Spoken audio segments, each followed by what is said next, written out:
जिसने अपनी हस्ती गुरु के प्रेम में ख़त्म कर दी, वो सारी माया से ऊंचा उठ जाता है। हमारी जो अपनी हस्ती है, जो हमारा एक अस्तित्व है, तो वो प्रेम में ही गुम होता है, गुरु के प्रेम में गुम होता है। वरना मन किसी के आगे झुकना नहीं चाहता। वो है तो मैं भी तो हूँ, लेकिन ये मैं भी तो हूँ, ये बात गुरु के आगे आने पे गुरु के प्रेम में समाप्त होती है कि नहीं, उसके आगे थोड़ी बोल पाएंगे अरे तुम हो तो मैं भी तो हूँ। लगेगा नहीं, तुम ही तुम हो। भगवान की पूजा भी, भक्ति भी जब कोई बहुत भाव से करता है तो उसको लगता है बस भगवान तुम ही हो, मैं कहाँ हूँ। प्रेम में हमारा अस्तित्व गुम होता है। और जिसने अपनी हस्ती गुम कर दी, वो ऊंचाइयाँ छूता है। क्राइस्ट ने बोला है, अगर तुम रखोगे तो राख हो जाओगे। अगर हम अपनी हस्ती रख के बैठेंगे तो हम नष्ट हो जाएंगे, लेकिन जब हम इसको गुम कर देंगे तो हम सदा के लिए फलीभूत हो जाएंगे।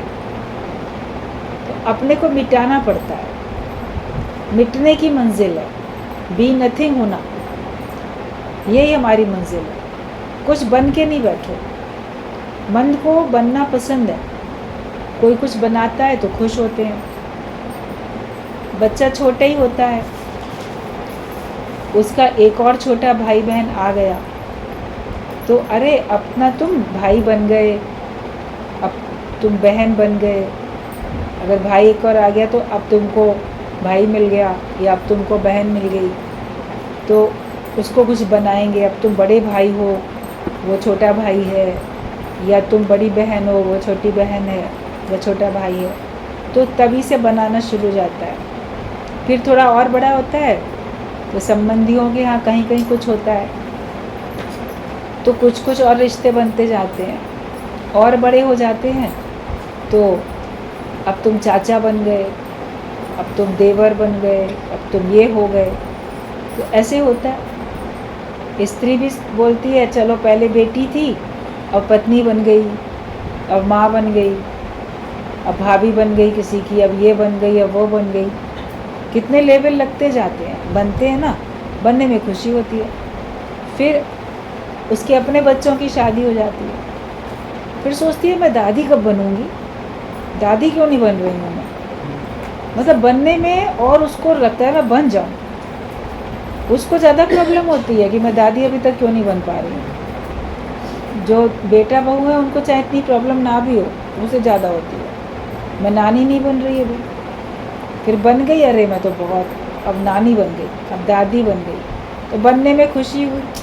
और बड़े हो गए, पोते की भी शादी हो गई, दादी से तो मैं परदादी बन गई, और खुशी होती है। तो बनने में खुशी होती रहती है। लेकिन गुरु का कहना ये होता है कि जब तुमको मिटने में खुशी आने लग जाए, हाँ कुछ नहीं, हाँ कुछ नहीं, मैं कुछ नहीं हूँ, मैं कुछ नहीं हूँ, जब हमको मरने में, मिटने में आनंद आने लगे, तब समझो कि तुम परमात्मा के नज़दीक हो रहे हो। और जो मिटेगा वो परमात्मा तक पहुँचेगा। अपनी हस्ती रख के हम भगवान तक नहीं पहुँच सकते। कहते दस्तूर मोहब्बत बस है यही, हस्ती को मिटाना पड़ता है। मोहब्बत का दस्तूर ही है कि हमको अपना अस्तित्व, अपनी हस्ती गुम करनी पड़ती है। कुछ बना के बैठे हो तो फिर वो मोहब्बत नहीं है, फिर वो प्रेम नहीं है। तो बताया जिसने अपनी हस्ती गुरु के प्रेम में ख़त्म कर दी, वही सारी माया से ऊंचा उठ सकता है। उसको किसी प्रकार की माया भी अपने चंगुल में ले नहीं सकती है। ना उसको रजोगुणी माया, ना तमोगुणी माया, सतोगुणी माया, कोई भी माया उसको अपने चंगुल में नहीं ले सकती, जिसने अपनी हस्ती गुम कर लिया। मैं हूँ तो मुझे कोई माया असर करेगी, जब मैं ही नहीं हूँ तो क्या माया असर करेगी। भगवान को तो माया असर करती नहीं। मैं मिट गया, अब केवल यहाँ भगवान ही भगवान है, तू ही तू है, तो फिर माया से आपका पीछा छूट गया। अपने को मिटाते जाओ। बनने में खुशी महसूस नहीं करो, गुम होने में महसूस करो। बीज फलता है सदा मिट्टी में मिल जाने के बाद। जो बीज भी होता है वो पहले मिट्टी में मिल जाता है, अपना अस्तित्व गुम कर देता है, अपनी हस्ती गंवा देता है, तब तो वो अंकुरित होकर पौधा बन के पेड़ बनता है, तभी तो फलता फूलता है। बीज सोचे कि मेरे पास सब कुछ हो जाए, तो कैसे होगा जब तक वो मिटाएगा नहीं अपने आप को। धरती में मिटा देता है तो बड़ा वृक्ष बन जाता है।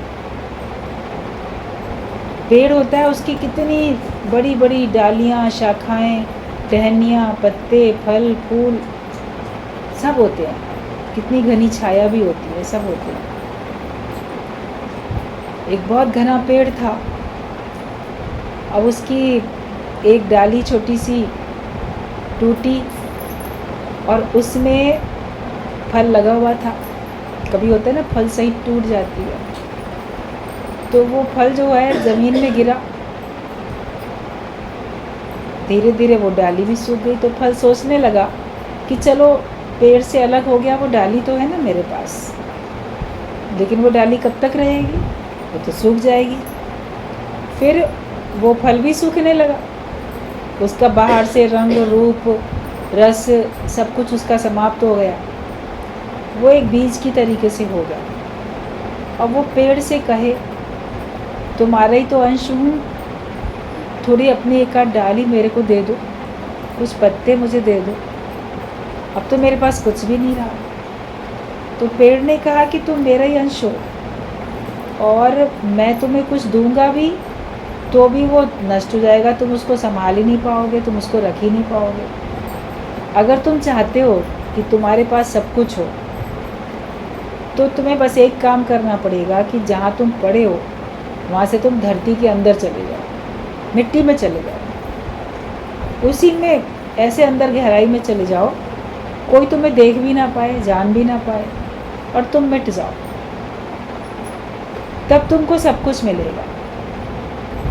पहले तो बीज ने सोचा जब मुझे कोई देखेगा ही नहीं, जानेगा ही नहीं, मैं मिट जाऊंगा, तो फिर कैसे मुझे कुछ मिलेगा। लेकिन उसने पेड़ की बात मानी, क्योंकि उसी का अंश था, वो जानता था कि ये मेरे लिए जो बोलता है मेरे भले के लिए बोलता है। बोला ठीक है। अब वो धरती के अंदर चला गया, बीज दब गया उसी में। तो आप सब लोग जानते हैं फिर उसका क्या हुआ होगा। जब वो धरती में जाके गला, मिटा, अंकुरित हुआ, तो उसके बाद वो खुद भी एक बड़ा पेड़ बन गया। अब उसके पास न शाखाओं की, डालियों की, पत्ते, फूल, फल, किसी की कमी रही, कोई कमी नहीं रही। उसके पास सब कुछ था, जो वो पहले औरों से मांगता था वो सब उसके पास था। गुरु भी हम लोग को ये शिक्षा देते हैं, अपने इस शरीर को, इसको मिटाओ पहले, और शरीर के भाव को मिटाओ। कोई आत्महत्या करके शरीर नहीं समाप्त कर लोगे, लेकिन देह का भाव तुम्हारा खत्म हो जाएगा। तो जो हम माया से चाहते हैं, जो हम संसार से चाहते हैं, जो कुछ भी हम किसी और से चाहते हैं, आप देखोगे वो सब आपके पास, तुम भरपूर हो। बीज मिटा तो उसके पास सब कुछ था, फूल फल भी, पत्ते भी, डालियाँ भी, सब था। और फिर उतने बड़े पेड़ को कोई आसानी से मिटा भी नहीं सकता। छोटा सा बीज होता है तो वो नष्ट भी जाता है। बीज की बताई जाती हैं कई अवस्थाएं होती हैं। एक बीज बनेगा तो एक स्थिति तो होती है कि उसमें घुन लग जाता है। अब घुन लग गया तो वो नष्ट हो गया, उसमें बीज का कुछ भला नहीं हुआ और बीज के द्वारा भी किसी का भला नहीं हुआ। घुन लगे बीज का क्या होगा, उसके द्वारा भी किसी का भला नहीं होता है। दूसरी स्टेज ये होती है किसी बीज की कि उसको कोई चिड़िया या कोई और खा लेता है तो उसका पेट भर देता है। फिर बहुत सारे बीज मिलके अनाज बन के मनुष्य का पेट भर देते हैं। कोई चिड़िया खाती है, किसी एक का ही पेट भर जाता है।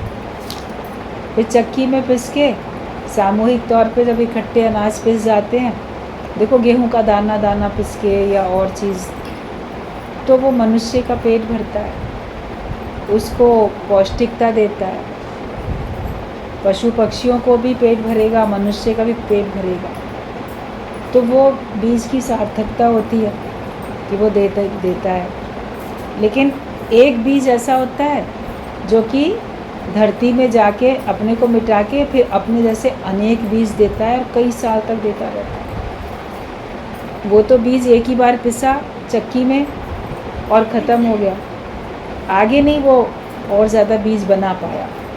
लेकिन धरती में चले जाने के बाद, मिट जाने के बाद, सही जगह मिट जाने के बाद, मिटे तो वो भी घुन के कारण भी मिटे, चिड़िया के खाने से भी मिटे, चक्की में पिसने से भी मिटे, लेकिन धरती में जाके जो मिटते हैं वो फिर कई समय तक, लंबे समय तक लोगों को सुख देते जाते हैं। उनके पास इतना सब कुछ होता है कि वो सबको सुख देते हैं। पेड़ जो है पशुओं के लिए भी, पत्ते, ये सब पेट भरता है गाय, बकरी, भैंस का, और पक्षियों को भी उसके फलों से वो अपना पेट भरते हैं और अपने पेड़ पे आश्रय लेके अपने घोंसले बना लेते हैं।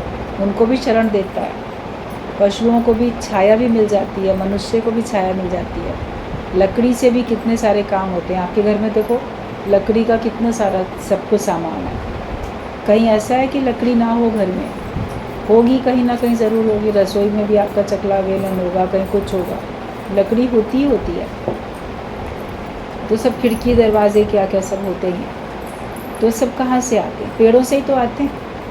तो सुख देता है ना पेड़, और साथ में हर साल उससे फल फूल सब मिलते रहते हैं। तो कितने लंबे समय तक वो सबको सुख देता रहता है। तो वो मिटा एक बार, मगर कितने लंबे समय तक उसने सबको सुख दिया और लोग उसको पसंद करते हैं। तो जब हम सत्संग की धरती पे मिटते हैं, जैसे वो मिट्टी में मिटा बीज, तो ऐसे जब हम सत्संग की धरती पे मिटते हैं तो बहुत लंबे समय तक हमारे द्वारा सबका उद्धार, कल्याण होता रहता है। तो सार्थकता है, मनुष्य जीवन की सार्थकता। और अपने पास कोई कमी का भी अनुभव नहीं होता। जब तक हमने अपने को मिटाया नहीं, तब तक हमको अभाव महसूस होगा, तब तक हमको कमी महसूस होगी। लेकिन जैसे आप अपने को वास्तव में जीव भाव को गुम करोगे तो आपके अंदर में भरपूरता आ जाती है। आपको अपने स्वयं में तृप्ति का अनुभव होने लग जाता है। सही जगह पे अपने को मिटाओ।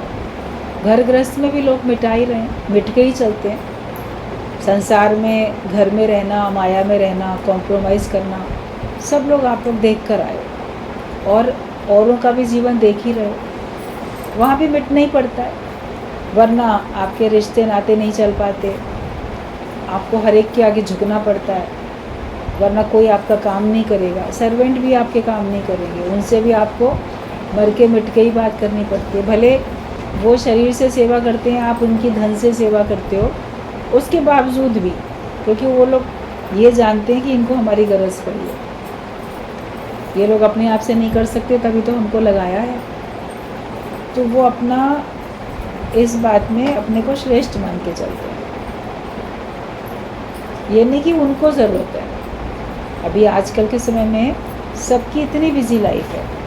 पहले ज़माने में सर्वेंट्स जो होते थे उनको गरज होती थी कि कोई हमको रख ले अपने घर में, बर्तन मांजने के लिए, झाड़ू पोछे के लिए, खाना बनाने के लिए, कपड़े धोने के लिए।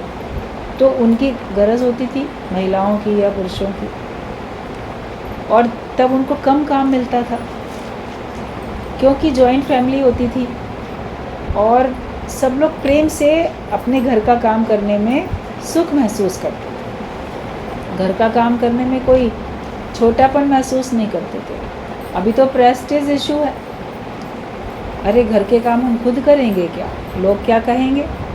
इनके पास पैसे नहीं हैं, या ये झाड़ू भी खुद ही लगाते हैं, बर्तन भी खुद ही मांजते हैं, खाना भी खुद ही। अभी खाना बनाने का भी इतना ज़्यादा है कि महिलाएं घर में होंगी, कर भी सकती होंगी, तो भी नहीं वो लगा रखा है, क्योंकि उनकी अपनी इतनी सोशल लाइफ भी इतनी बढ़ी हुई है और इतना उन्होंने सीखा भी नहीं होता है, या उनको दिखावा भी करना होता है, या उनका मन नहीं होता है। कहीं तो आवश्यकता होती है जहाँ पे आप अपने शरीर से नहीं कर सकते, या आपको वास्तव में आप इतने व्यस्त हो कि आपके पास टाइम नहीं होता है, तो आपको करना पड़ता है। और अभी समय के हिसाब से हर लड़की को, हर लड़के को अपने आप को अर्निंग मेंबर बनाना ही पड़ता है, क्योंकि ठिकाना नहीं होता किसी के भी, ना आयु का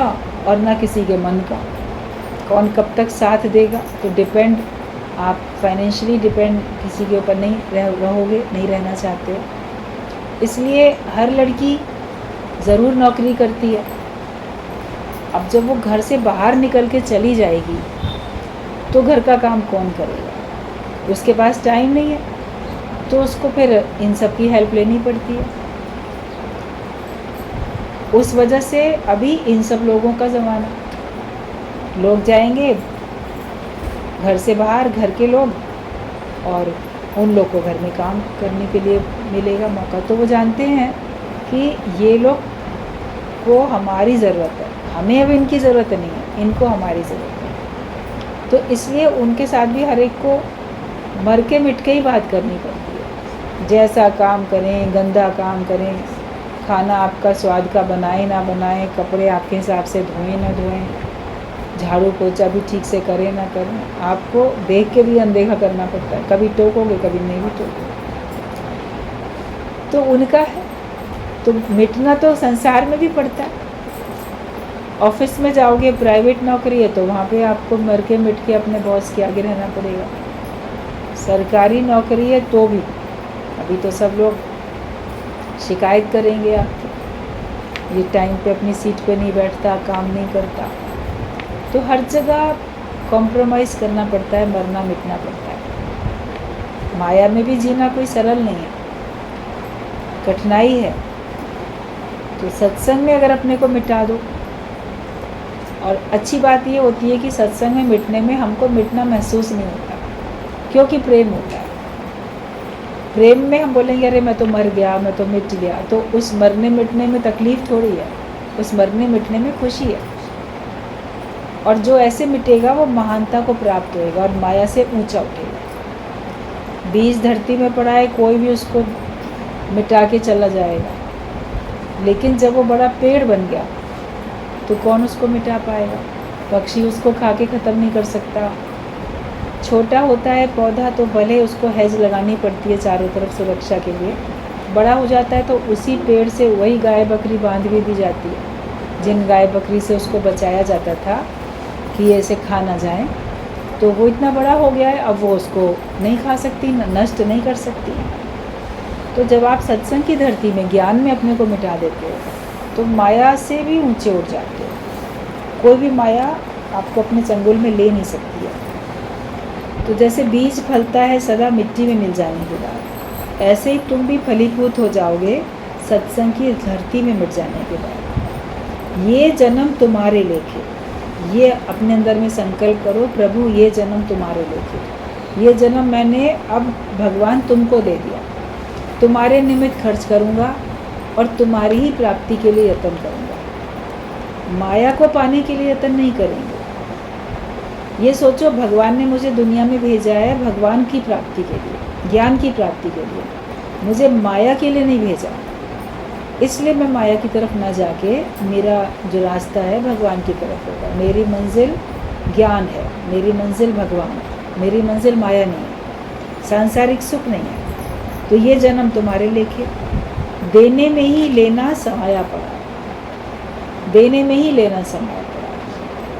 हम अपना जीवन देते हैं तो उसमें हमको सब कुछ मिल जाता है। आप भगवान के लेखे अपना जीवन करते हो तो एक भगवान को अपना जीवन दिया तो भगवान की बनाई सारी सृष्टि तुम्हारे फेवर में हो जाती है।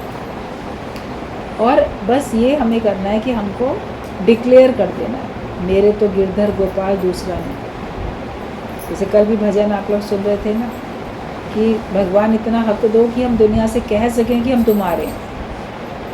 तो जब हम भगवान के बनते हैं, भगवान हमको इतना अपना लेता है तो हम कह सकते हैं ना भी हम तो भगवान के हैं। लोग बोलेंगे हाँ ये तो ना भक्तिन हो गए हैं, भक्त हो गए, ये तो अब ये दुनिया वालों के हैं ही नहीं, हमारे काम के हैं ही नहीं, ये तो भगवान के ही हो गए।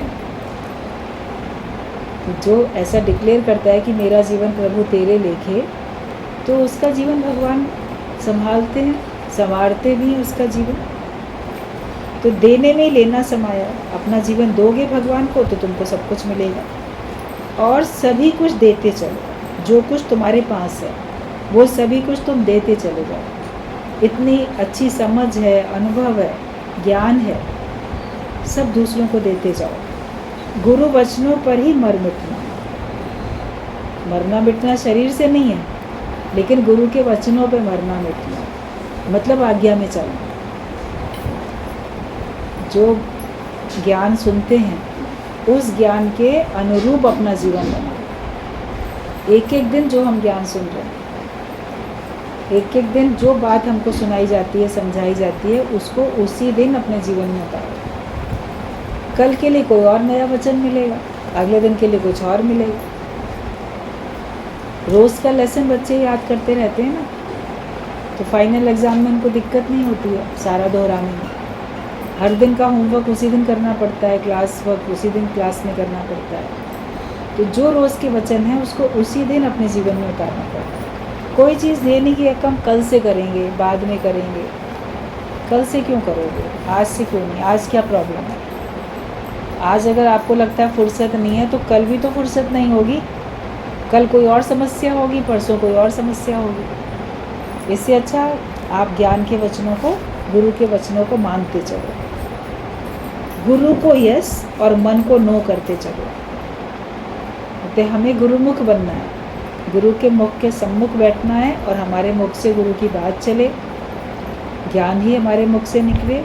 और गुरु को हमेशा हम यस करें, उसको कभी हम नो नहीं करें कि नहीं ये काम तो हम नहीं कर पाएंगे।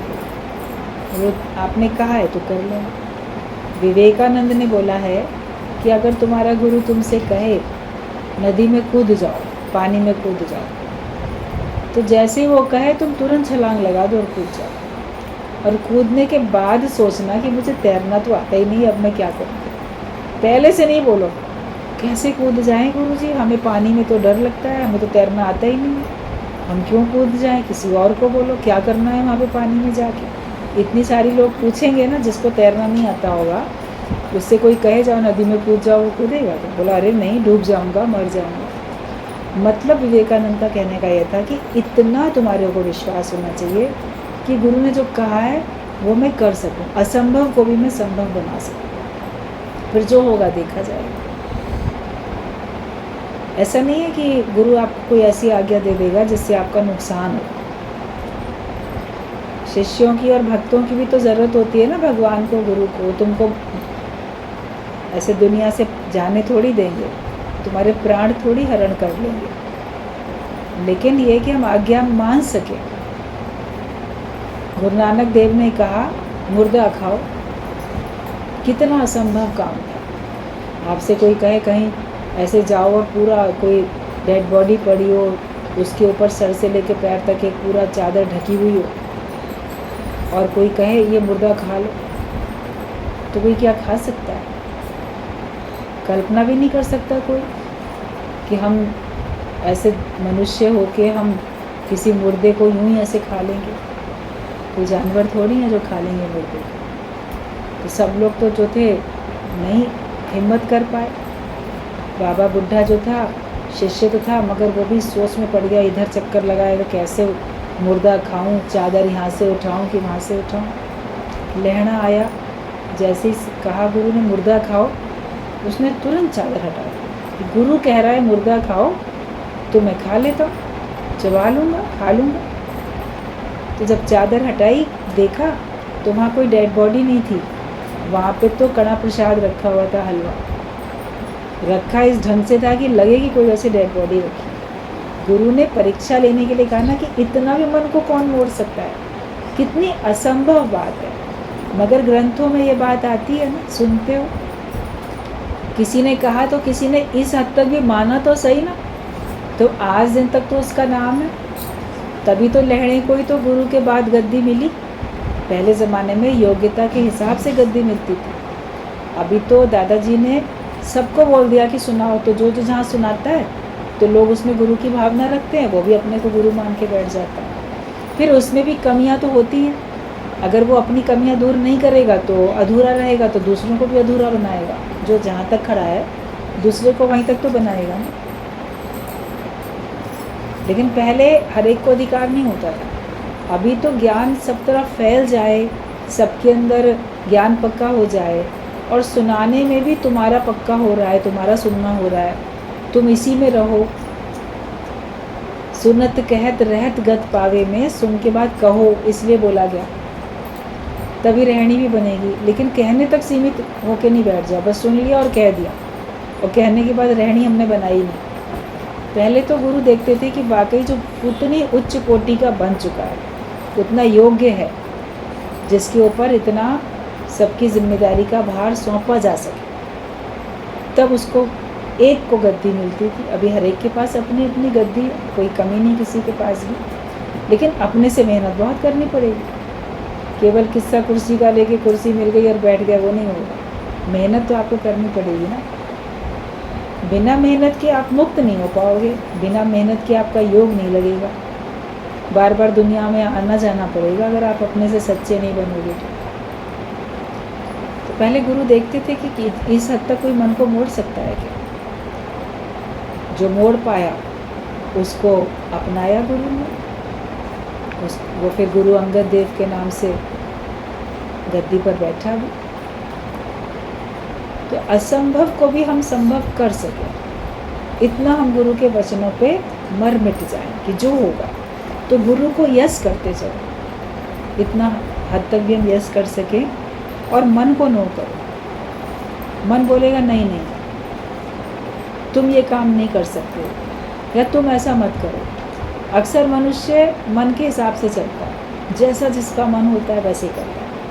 अज्ञानता में तो हर एक कोई अपने मन के अधीन, लेकिन ज्ञान में आने के बाद आपको मन को वश में करना आता है, और मन को वश में करना आप चाहते हो तभी कर पाते हो।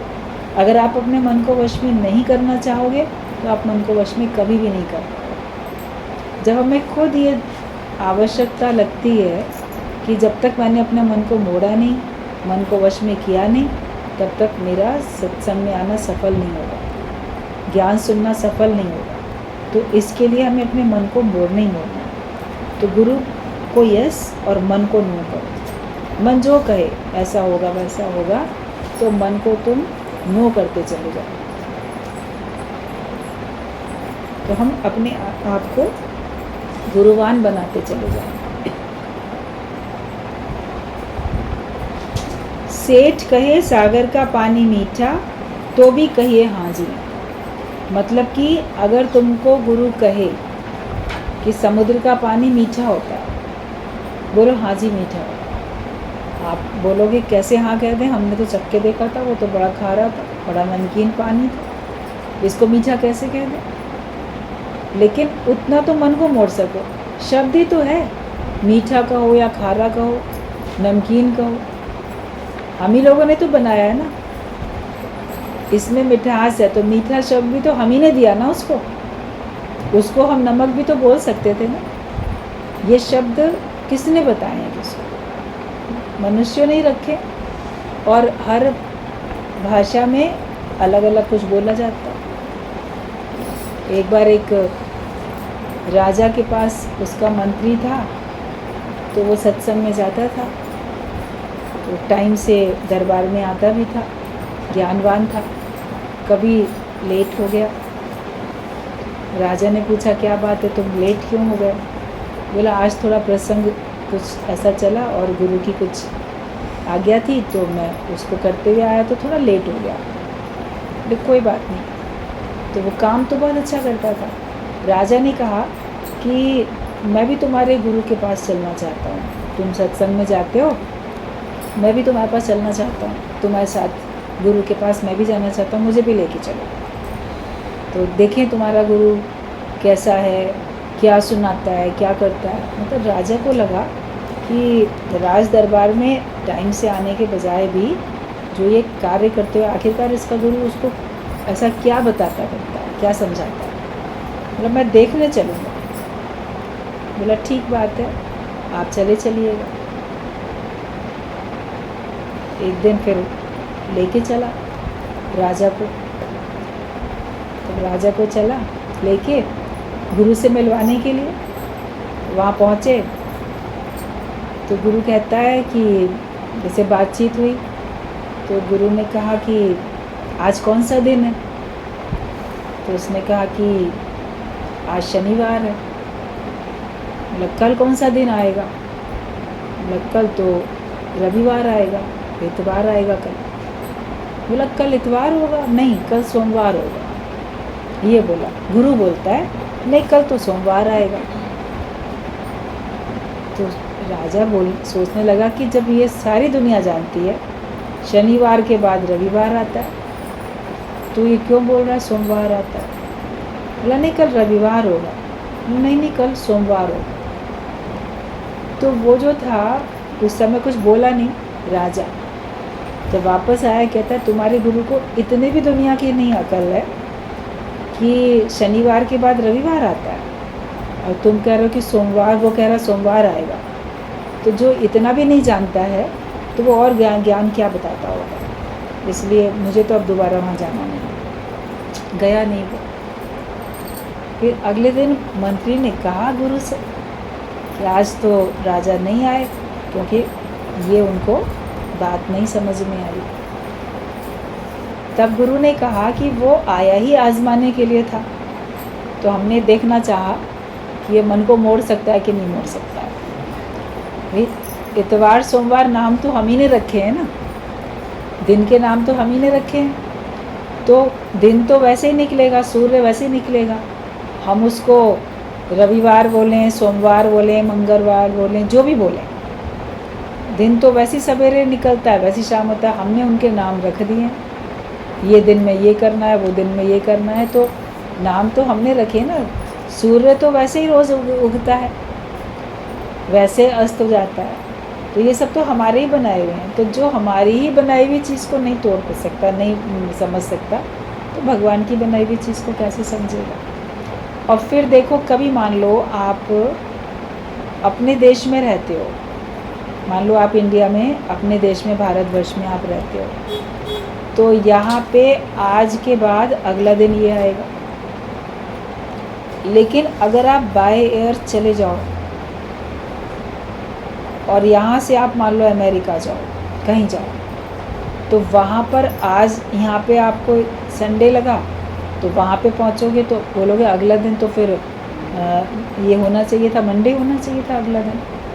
मगर किसी जगह में, किसी एक एरिया में आप जाओगे, कहीं एक बार हम लोग कोरिया गए थे, तो ऐसे, तो जहाँ जाएंगे तो एक दिन बीच में गुम हो जाता है। मतलब इतनी दूरी है कि हम वो डेट बीच में आती ही नहीं है। वहाँ पहुँचेंगे तो डेट नेक्स्ट वाली होगी। जैसे हमारा एक दिन गुम हो गया, इतनी दूरी पे हम इतनी स्पीड में पहुँच गए कि वहाँ का दिन, वहाँ पे धरती उस प्रकार से यहाँ से घूमते करते वैसे होती है, यहाँ दिन है तो वहाँ रात है।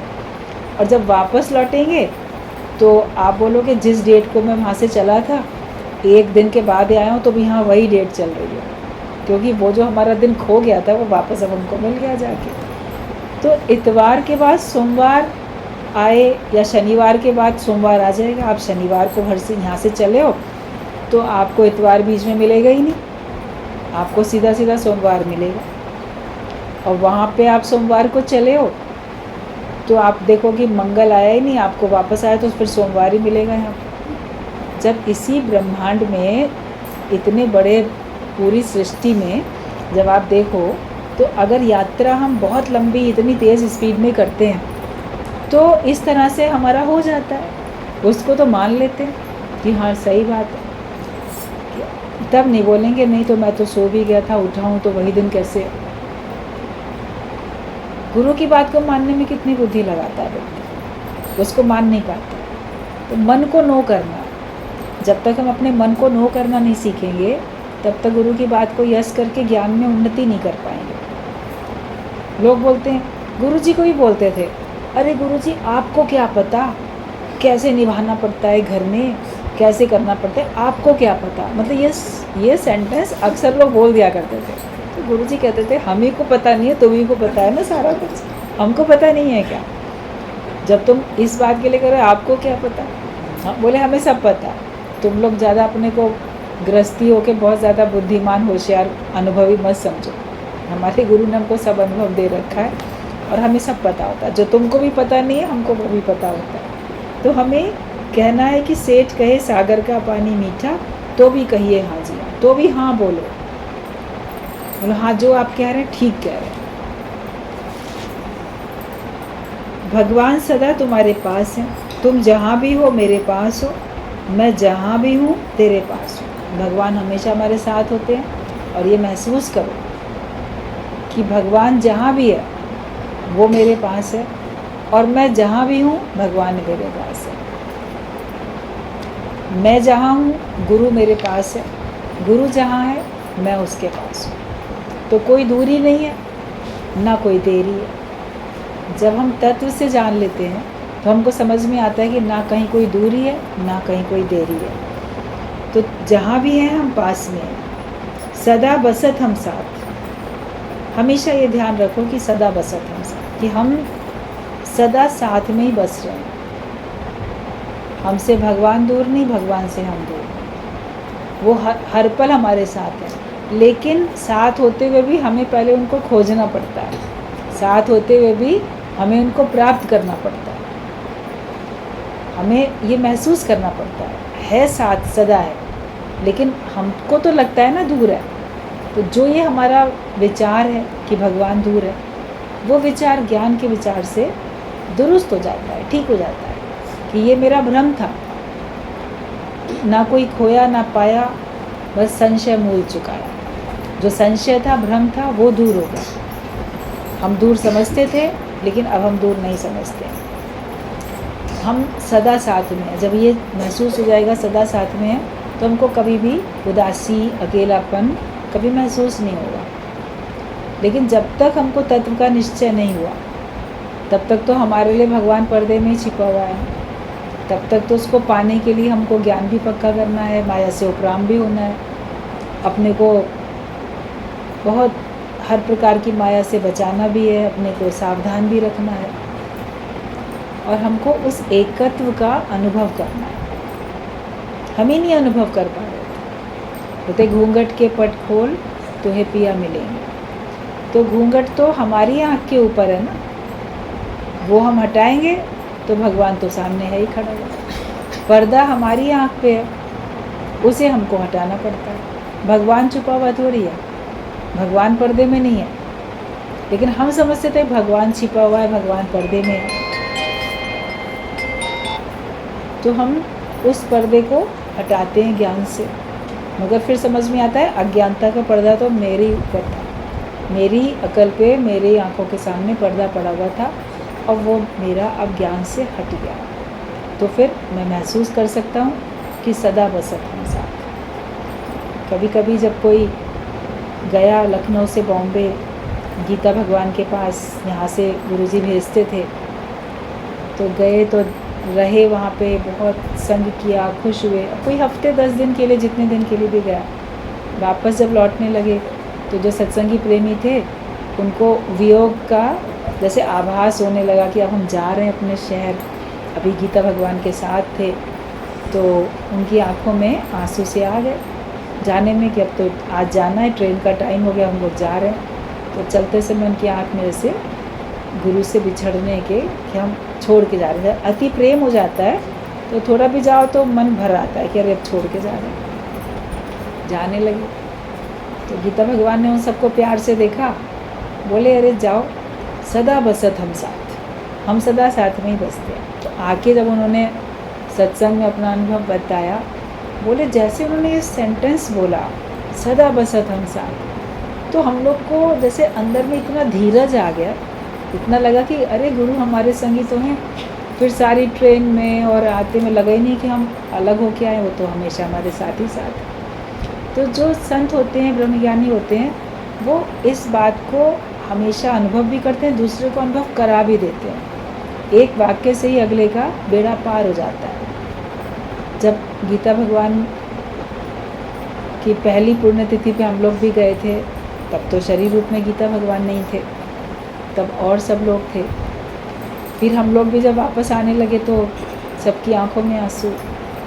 नारायणी भगवान ने बोला, अरे तुम कहाँ जा रहे हो, तुम लोग थोड़ी जा रहे हो, तुम जा रहे हैं तुम्हारे कपड़े, तुम तो इधर ही हो। तो हम लोग के सबको जैसे एकदम से मुस्कुराहट आ रही कि सही बात है। जो सबकी आंखों में, जितने भी लखनऊ के हम लोग थे, सभी की आंखों में आंसू लगे। पहले तो हंस के कहते हैं, अरे ये लोग तो हमारी भी आंखों में आंसू ले आएंगे, ये लोग ऐसे आंसू बहा रहे हैं वापस अपने शहर जाने में।